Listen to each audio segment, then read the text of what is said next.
ಒಬ್ಬ creative director ದೊಡ್ಡ ದೊಡ್ಡ ಕನಸುಗಳನ್ನ ಕಾಣಲಿಲ್ಲ ಅಂದರೆ ನಾವು ಹೀರೋನೇ ಅಲ್ಲ ಸರ್, ಡೈರೆಕ್ಟರ್ ಇದ್ರೆ ನಾವು ಸರ್. ಬಿಕಾಸ್ ನಮಗೋಸ್ಕರ ನೀವು ವರ್ಷಾನುಗಟ್ಟಲೆ ಸೀಡಿಂದ ಅದನ್ನು ಗಿಡ ಮರ ಮಾಡಿ ಹಣ್ಣು ಮಾಡಿ ಕರ್ಕೊಬಂದು ನಮ್ಮ ಹತ್ರ ಬಿಡ್ತೀರಿ ಅಷ್ಟೇ. ಅದು ಆ ಮರದ ಕೆಳಗಡೆ ನಾವು ಇರ್ತೀವಿ, ನೀವು ಕಷ್ಟಪಟ್ಟು ಕೆಲಸ ಮಾಡ್ತೀರಿ, ಅದಕ್ಕೆ ನಮ್ಮ ಪರ್ಫಾರ್ಮೆನ್ಸ್ ಅಷ್ಟೇ ಸರ್. ಸೊ ನೀವೇನು ಹೇಳಿದ್ರಿ ಅದೆಲ್ಲ ನಿಮಗೆ ಸಲ್ಲಬೇಕಾದ್ದು ಸರ್, ನನಗಲ್ಲ. ಸೊ ಈ ನಮ್ಮ ಕೃಷ್ಣಂ ಪ್ರಣಯ ಸಖಿ ಚಿತ್ರದ ಅಷ್ಟೂ ಗೆಲುವು ಸಿಂಹಪಾಲು ನಮ್ಮ ಡೈರೆಕ್ಟ್ರಿಗೆ ಹೋಗಬೇಕು. ದ ವೇ ಅವ್ರು ವರ್ಕ್ ಮಾಡಿದ ರೀತಿ ನೋಡಿದ್ರೆ ಡೇ ನೈಟ್ ವರ್ಕ್ ಮಾಡಿದ್ದಾರೆ.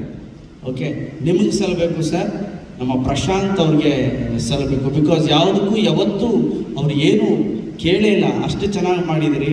ಸೊ ನಮ್ಮ ಪ್ರೊಡ್ಯೂಸರ್ ಆ್ಯಂಡ್ ಡೈರೆಕ್ಟರ್ಗೆ ಸಿಂಹಪಾಲು ಸೇರಬೇಕು. ಇದು ನನ್ನ ಮನಸ್ಸಿಂದ ಹೇಳ್ತಿದ್ದೀನಿ.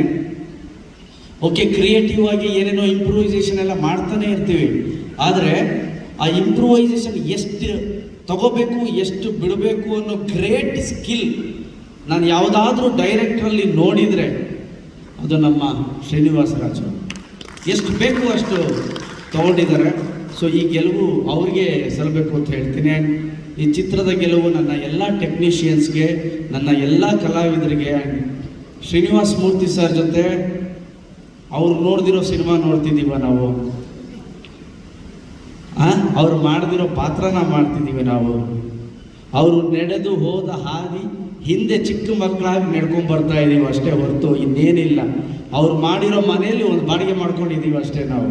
ಸೊ ಪ್ರತಿಯೊಬ್ಬ ಹಿರಿಯ ಕಲಾವಿದರಿಗೂ ನನ್ನ ಮನಸ್ಸಿಂದ ಧನ್ಯವಾದಗಳನ್ನ ಹೇಳಕ್ಕೆ ಇಷ್ಟಪಡ್ತೀನಿ. ಆ್ಯಂಡ್ ಆಲ್ ಟೆಕ್ನಿಷಿಯನ್ಸ್, ನಮ್ಮ ಪ್ರಕಾಶ್ ಆಗಿರ್ಬೋದು, ವಿಜಯ್ ಆಗಿರ್ಬೋದು, ಅರ್ಜುನ್ ಜನ್ಯ ಅವರು, ಆ್ಯಂಡ್ ನಮ್ಮ ರೆಕಾರ್ಡಿಂಗ್ ಮಾಡಿದಂತಹ ಸಾಯಿ ಕಾರ್ತಿಕ್ ಅವರು ಆಗಿರ್ಬೋದು, ಆ್ಯಂಡ್ ಗಿರಿ, ಸಾಧು ಕುಕಿಲ ಸರ್, ರಂಗಾಯಣ ರಘು ಅವರು, ನಮ್ಮ ಶರಣ್ಯ ಶೆಟ್ಟಿ ಆ್ಯಂಡ್ ಮಾಳವಿಕಾ ಅವರು, ಪ್ರತಿಯೊಬ್ಬರು ಅವರೆಲ್ಲರೂ ಚೆನ್ನಾಗಿ ಮಾಡಿರೋದ್ರಿಂದ ಅಷ್ಟೇ ನಾನು ಚೆನ್ನಾಗಿ ಕಾಣಿಸ್ತಾ ಇದ್ದೀನಿ.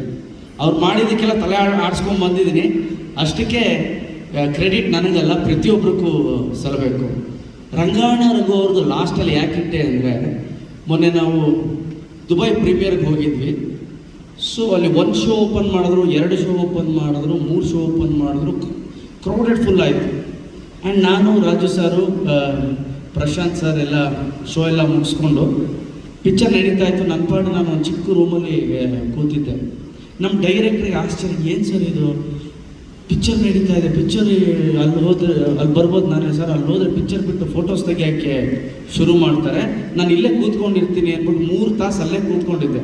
ಅವ್ರು ಬಂದ ನಂತರ ಪ್ರತಿಯೊಬ್ಬರಿಗೂ ಫೋಟೋಸ್ ಕೊಟ್ವಿ. ಓಕೆ, ಕೊಟ್ಟಾದ್ಮೇಲೆ ಕಾರಲ್ಲಿ ಕೂತ್ಕೊಂಡು ಬಂದ್ವಿ. ನಮ್ಮ ರಘುವಣ್ಣ ನೋಡಿದ್ರು, ಗಣಪ ಏನೋ ನೀನು 5 ಅವರ್ ಇಲ್ಲೇ ಇದೆಯಲ್ಲೋ, 5 ನಿಮಿಷ ಒಂದು ಕಡೆ ಇರಲ್ಲ ನೀನು ಅಂದರು. ನಾನು ಹೇಳಿದೆ, ಅಣ್ಣ ಸಾಗರದ ಆಚೆ ಬಂದಿದ್ದೀವಿ, ಎಲ್ಲ ಕನ್ನಡ ಚಿತ್ರಪ್ರೇಮಿಗಳು, ಗಣೇಶ್ ಬರ್ತಾನೆ, ರಂಗಾಯಣ ರಘು ಬರ್ತಾರೆ, ಇವರೆಲ್ಲ ಬರ್ತಾರೆ ಅಂತ ಸಿನಿಮಾ ಬಗ್ಗೆ ಪ್ರೀತಿ ಇಟ್ಕೊಂಡು ನೋಡೋಕ್ಕೆ ಬಂದಿದ್ದಾರೆ. ಓಕೆ, ಅವ್ರಿಗೋಸ್ಕರ ನಾನು 5 ಅವರ್ ಸ್ಪೆಂಡ್ ಮಾಡೋಕ್ಕಾಗಲ್ವ ಅಣ್ಣ ಅಂತ ಹೇಳಿದೆ. ಓಕೆ, ಅಷ್ಟು ಜನ ಅಲ್ಲಿ ಸೇರಿದ್ರು. ಇದಾಗಿ ನಾವು ಹೊರಡಬೇಕಾದ್ರೆ ನಾನು ಡೈರೆಕ್ಟ್ ಶಾಪಿಂಗ್ ಮಾಡಬೇಕು, ನನ್ನ ಬಟ್ಟೆ ಅಂದರೆ ಇಷ್ಟ, ಶಾಪಿಂಗ್ ಮಾಡಬೇಕು ಡೈರೆಕ್ಟ್ರೇ ಅಂದೆ. ನಾನು, ಡೈರೆಕ್ಟ್ರು, ರಘುವಣ್ಣ 3 ಜನ ಅಲ್ಲೇ ಶಾಪಿಂಗ್ ಹೋಗ್ತಾ ಇದ್ವಿ. ಹೋದಾಗ ಅಲ್ಲಿ GF ಬ್ರ್ಯಾಂಡ್ ಕಾಣಿಸ್ತು. ಓಕೆ, ಸಾರ್ ಒಂದು ಕಡೆ ಶಾಪಿಂಗ್ ಮಾಡ್ತಾಯಿದ್ರು, ನಾನು ರಘುವಣ್ಣ ಈ GF ಬ್ರ್ಯಾಂಡ್ ಒಳಗೆ ಹೋದ್ವಿ. ಒಳಗೆ ಹೋದರೆ ಇವತ್ತು ಈಗ ಹಾಕಿದ್ದೀನಲ್ಲ ಜಾಕೆಟು, ರಘುವಣ್ಣ ನೋಡಿದ್ರು, ಗಣಪ ಅಂದರು. ನಾವಿಬ್ಬರು ಅಟ್ ಎ ಟೈಮ್ ಅದಕ್ಕೆ ಕೈ ಇಟ್ಬಿಟ್ಟು ಹಾಕ್ಕೊಂಡೆ. ರಘುವಣ್ಣ ಹೇಳಿದ್ರು, ಗಣಪ 25 ದಿನಕ್ಕೆ ನೀನು ಇದೇ ಜಾಕೆಟ್ ಹಾಕೊಂಡು ಬರ್ಬೇಕು ಕಣ ಅಂತ ಹೇಳಿ ಇನ್ನೊಂದು ಮಾತು ಹೇಳಿದ್ರು. ಇಲ್ಲಿ GF ಇದೆಯಲ್ಲ, GF ಅಂದರೆ ಏನು ಗೊತ್ತಾ Ganapa? Golden fans. Golden fans Ganapa, ನಿನ್ನ ಸಿನಿಮಾವನ್ನು ಇವತ್ತು ಗೆಲ್ಲಿಸಿದ್ದಾರೆ, ನಿನಗೆ ಎಷ್ಟು ಖುಷಿ ಆಗ್ತಿದೆಯೋ ಗೊತ್ತಿಲ್ಲ ಮಾರಾಯ. ನೀನು ಯಾಕೆ ಶೂಟಿಂಗ್ ಮುಗಿಸ್ಕೊಂಡು ಮನೆಗೆ ಹೋಗ್ತೀಯಾ, ನಾವು ಬೇರೆ ಬೇರೆ ಶೂಟಿಂಗ್ ಹೋಗ್ತಿರ್ತೀವಿ, ತುಂಬ ಕೇಳಿರ್ತೀವಿ, ಈಗ ನೀನು ಹಾಕೊಳ್ಳೇಬೇಕು ಬ್ಯಾಡ್ಜು ಗೋಲ್ಡನ್ ಫ್ಯಾನ್ಸ್ ಅಂತ ಹೇಳಿದ್ರು. ಓಕೆ, ಸೊ ಹಾಗಾಗಿ ಇದನ್ನ ಜಾಕೆಟ್ ಬಗ್ಗೆ ಆ್ಯಂಡ್ ರಘು ಅವ್ರ ಬಗ್ಗೆ ಕೊನೆಯದಾಗಿ ಹೇಳಬೇಕು ಅಂತ ಇದ್ದೆ. ಸೊ ಅವರೆಲ್ಲ ಚೆನ್ನಾಗಿ ಮಾಡಿದ್ದಕ್ಕೆ ನಾನು ಚೆನ್ನಾಗಿ ಕಾಣಿಸ್ದೆ ಅಷ್ಟೇ. ಸೊ ಈ ಚಿತ್ರದ ಗೆಲುವು ನನ್ನ ಎಲ್ಲ ಚಿತ್ರ ಪ್ರೇಮಿಗಳಿಗೆ, ಕನ್ನಡ ಚಿತ್ರ ರಸಿಕರಿಗೆ ಸೇರಬೇಕಾದ್ದು. ಸ್ಪೆಷಲ್ ಥ್ಯಾಂಕ್ಸ್ ಎಲ್ಲ ಪ್ರತಿಯೊಂದು ಮಾಧ್ಯಮ ಮಿತ್ರರಿಗೆ ನಾನು ಸ್ಪೆಷಲ್ ಥ್ಯಾಂಕ್ಸ್ ಅಂತ ಹೇಳೋಕ್ಕೆ ಇಷ್ಟಪಡ್ತೀನಿ. ಬಿಕಾಸ್ ಎಲ್ಲ ಥಿಯೇಟರ್ಸ್ದಾಗಿರ್ಬೋದು, ಜನಗಳ ರಿಯಾಕ್ಷನ್ ಆಗಿರ್ಬೋದು, ಪ್ರತಿಯೊಂದನ್ನು ಜನರಲ್ಲಿ ಅಚ್ಚುಕಟ್ಟಾಗಿ ತಲುಪಿಸಿದ್ರಿ, ಧನ್ಯವಾದಗಳು. ಇದ್ರ ಜೊತೆ ನನ್ನ ಡೈರೆಕ್ಟ್ರ್ ಬಗ್ಗೆ 2 ಲೈನ್ ನಾನು ಹೇಳಿದೆ. ಹೇಳಬೇಕೋ ಬೇಡವೋ ಅಂತಿದ್ದೆ, ತಡೆಯೋಕ್ಕಾಗ್ತಿಲ್ಲ. ಶೂಟಿಂಗ್ ಸ್ಟಾರ್ಟ್ ಆಯಿತು. ಶೂಟಿಂಗ್ ಸ್ಟಾರ್ಟ್ ಆಗಿ ಒಂದು 2 ಡೇಸ್ ಶೂಟಿಂಗ್ ಮಾಡ್ತಾಯಿದ್ವಿ. ಅದಾದಮೇಲೆ ನನ್ನ ಕ್ಯಾರವಾನಲ್ಲಿ ಕೂತ್ಕೊಂಡು ಸೀನ್ನ ಡಿಸ್ಕಸ್ ಮಾಡ್ತಾಯಿದ್ವಿ. ಸರ್ ಒಂದು ನಂಬರ್ ಹೇಳಿದ್ರು ನನಗೆ, ಒಂದು ಬಿಸ್ನೆಸ್ ನಂಬರ್. ಅದು ಹೇಳಲ್ಲ ನಂಬರ್. ನಾನು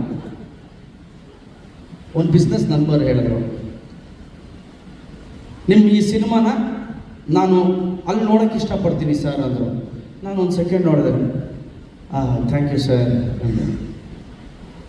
ಅದನ್ನು ಅವರು ನನಗೆ ಬಹುಶಃ 84 ದಿನ ಶೂಟಿಂಗಲ್ಲಿ ಕನಿಷ್ಠ ಪಕ್ಷ 30-35 ದಿನ ರಿಪೀಟೆಡ್ಲಿ ಹೇಳಿದ್ದಾರೆ. Sir, this cinema I will not tell. ಇದು ಮುಂಗಾರು ಮಳೆ, ನಾನು ಕ್ರಾಸ್ ಮಾಡ್ಬಿಡ್ತೀನಿ, ಚೆಲುವಿನ ಚಿತ್ತರ, ಗಾಳಿಪಟ. ಬಟ್ ನನಗೊಂದು ಆಸೆ ಇದೆ ಸರ್, ನಿಮ್ಮ ಸಿನಿಮಾಗಳು ಅಂತ ಬಂದಾಗ ಇದು ಕೂಡ ಹೈಯೆಸ್ಟ್ ಗ್ರಾಸರ್ ಆಗಿರುತ್ತೆ ಸರ್ ಅಂತ.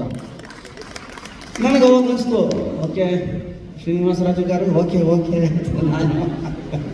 But sir, hats off, prove ಮಾಡಿಬಿಟ್ರಿ ಸರ್ ನೀವು. ಇದನ್ನು ಇವತ್ತು ಹೇಳೋದಾ ಇಲ್ಲ 50 ದಿನಕ್ಕೆ ಹೇಳೋದಾ ಅಂತಿತ್ತು.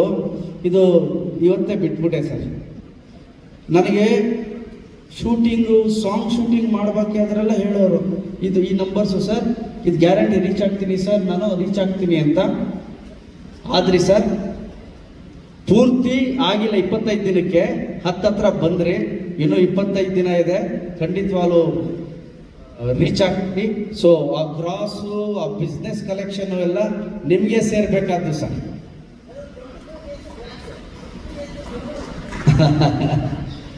ಸೊ 25 ದಿನದ ಒಂದು ಪುಟ್ಟ ನಾವೇ ಒಂದು ಪ್ರೆಸ್ ಮೀಟ್ ಮಾಡಿ ಚಿಕ್ಕದಾಗಿ ಫಂಕ್ಷನ್ ಮಾಡಬೇಕು ಅಂತ ಮಾಡಿದ್ವಿ.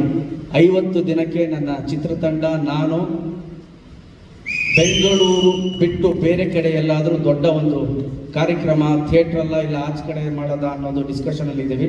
ಖಂಡಿತವಾಗ್ಲೂ ಅದೊಂದು ದೊಡ್ಡ ಕಾರ್ಯಕ್ರಮ ಮಾಡಬೇಕು ಅನ್ನೋ ಆಸೆ ಇದೆ. 25 ದಿನ ಕಂಪ್ಲೀಟ್ ಆಗಿದೆ. ಸೊ ಈ ಎಲ್ಲ ಶ್ರೇಯಸ್ಸು ನಿಮಗೆ ಸೇರಬೇಕು. ಹಾಗೆ ನನಗೆ ಪರ್ಸ್ನಲಿ ಯಾವಾಗಲೂ ಜೊತೆಯಾಗಿ ನಿಲ್ಲೋ ನಮ್ಮ ದಾಸೇಗೌಡ, ಜಗ್ಗಿ, ನಮ್ಮ ಹುಡುಗರಿಗೆಲ್ಲ ನಾನು ಥ್ಯಾಂಕ್ ಯು ಅಂತ ಹೇಳಕ್ಕೆ ಇಷ್ಟಪಡ್ತೀನಿ. Thank you very much. ಧನ್ಯವಾದಗಳು ನಿಮಗೆ.